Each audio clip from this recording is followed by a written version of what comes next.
Le gouvernement Meloni dit non aux sanctions contre Israël et confirme la coopération militaire.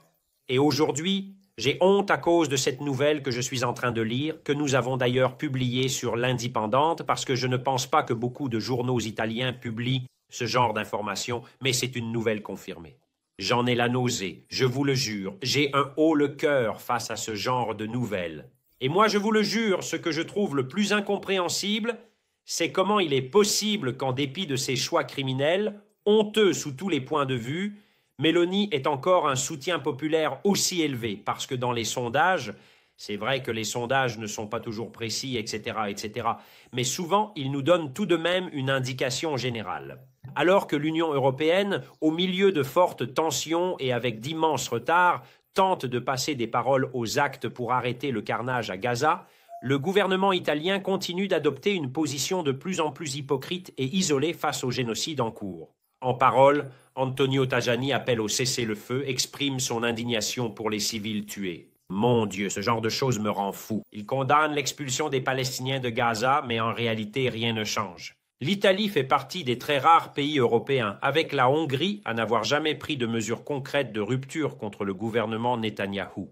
Aucune sanction, aucun rappel de l'ambassadeur, aucune reconnaissance de l'État palestinien, bien au contraire. Alors que Bruxelles élève enfin la voix, l'Italie renouvelle tacitement le mémorandum militaire avec Tel Aviv, se plaçant ainsi, aux côtés de la Hongrie, justement, parmi les plus fervents soutiens d'Israël en Europe.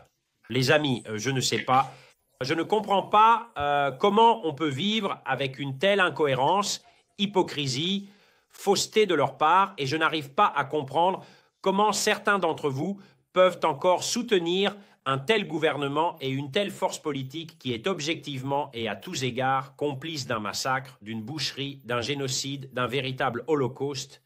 Aujourd'hui, j'ai honte d'être italien, j'ai honte d'être italien. Je ne serais pas surpris qu'en voyageant dans le monde, quelqu'un dise « Ah, tu viens d'Italie ?» Oui, au lieu de commencer à me parler de pain, de pizza, de mafia et de mandoline, ils commencent à te dire complice d'Israël dans le génocide. Ils auraient raison de dire une chose pareille, d'accord? Si en voyageant dans le monde, quelqu'un m'arrête et me demande « D'où viens-tu » Italien. Ah, l'Italie? Tu es complice du génocide en Palestine? Je lève les mains et je dis « Oui, putain, tu as raison. » Et j'en ai honte. J'ai honte de cette chose.